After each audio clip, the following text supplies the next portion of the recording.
So I don't know about you, but I hear about KPIs, key performance indicators, quite a lot. It's because actually they're a really powerful way of keeping a school on track when they're done well. It can be a really useful way of connecting your strategic thinking and strategic objectives through into your action plan and then measuring the success of each of those initiatives within the action plan. Welcome to the Independent School Podcast. Thinking and acting strategically is the key to both securing the future of your school and helping to build a more equal and just world. My name's Juliette Corbett. I'm a consultant, speaker and facilitator specialising in helping independent schools. In this podcast, I translate tried and tested strategy and fundraising techniques into a language that works for schools. So if you're a senior leader in a private school and you want your daily work to feel less exhausting and more strategic, and if you want once more to feel the joy of making the world a better place through education, then you're in the right place. Welcome, and let's get started on this week's episode. Hello, and this week we are talking about mastering key performance indicators, or KPIs. Of all of the management lingo I hear, this is probably the one I hear the most frequently. KPIs are everywhere. They're used to measure the success or otherwise of various activities which are undertaken across schools. But they're also often detached from the strategy, and they're sometimes measuring certain things because they're easy to measure, or measuring certain things because we've always done it that way. Today we're going to be diving into key performance indicators and how to make sure that you are measuring the right things.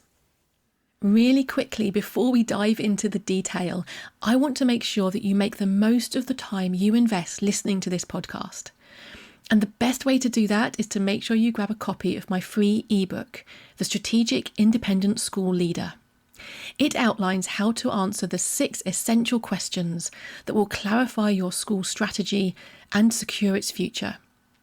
In the world of business, strategy can be full of jargon, but it doesn't have to be that way. This is a jargon-free tool tailor-made to help private school leaders think and act more strategically. Download your free copy today at www.consultjuliette.co.uk/ebook. So I don't know about you, but I hear about KPIs, key performance indicators, quite a lot. It's because actually they're a really powerful way of keeping a school on track when they're done well. It can be a really useful way of connecting your strategic thinking and strategic objectives through into your action plan and then measuring the success of each of those initiatives within the action plan. But that's assuming they're done well. Sometimes I see lists of KPIs which are not well aligned to the overall strategy.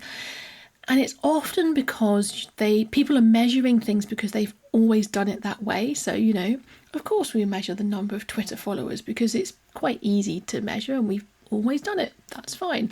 Without actually questioning whether that is the right and most important metric for your engagement.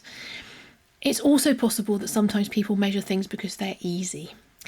But sometimes it's important to take a little bit more effort setting up your KPIs to make sure you're measuring the right things that actually drives the behaviour that you want. So first of all, quickly, let's think about why KPIs matter. Why would we bother to master them? What can be the benefit of them for your school? So when you set out a measure of success in a key performance indicator, it influences people's behaviour. Basically, what gets measured gets done. It allows you to say to people, these are the most important things that I need you to be focusing on.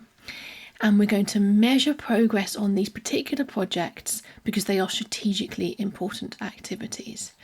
So, for example, if you're going to measure and report on the number of conversations that a fundraiser is having with major gift prospects, not necessarily the number of gifts, but the number of conversations, it's highly likely that just by the process of measuring that number, that fundraiser will be more focused on having more conversations.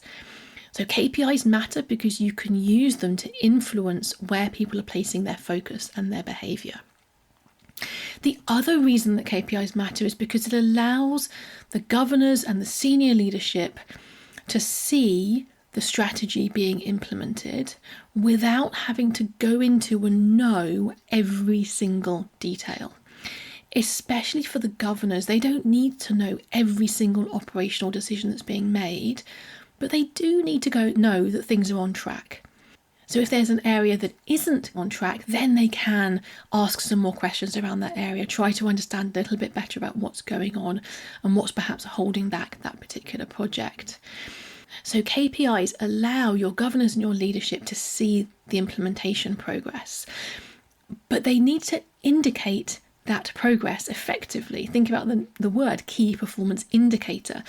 If they are not indicating success in the right way, they can actually be damaging because they influence behaviour in a way that's not aligned with your strategy, and potentially they're not giving you the right indications of success or otherwise when they're being looked at by governors or senior leaders. So KPIs matter, but also it does matter that they are constructed effectively in order to make sure that they are doing their job properly. So what do we measure? How do we determine what the right KPIs are for your school? There are 3 areas I want to think about here. First of all, they need to measure outcomes that you care about. So you are making strategic changes through your strategic plan because you want a specific outcome. Now that outcome may be improvement of the status quo, so gradual improvement, or it might be a more substantial shift in terms of the way that the school is operating, but there is a desired outcome. You want to know that things are going to look the right way by the end of this year, for example. So leading on from that, you need to actually measure the outcomes, not just the implementation activity. For example, to make this really clear, let's say that you are implementing a technology change across your school to improve classroom delivery and educational experience, which is going to improve pupil learning and results. Now, in that case, you absolutely could measure, and probably should to some extent, measure the progress with your implementation. So to what extent and how quickly is that technology being rolled out in the classrooms? But what's actually more important than that is the outcome that you care about, which is the improved pupil learning and results. So you need to make sure that you're measuring that too. So it might be in this case that you could be doing some termly surveys with pupils, staff, parents, where you're talking about and asking them questions about to what extent this new technology is positively impacting their experience in the classroom. So make sure you're measuring the outcomes you care about, not just the implementation progress on your project. So that's tip number 1.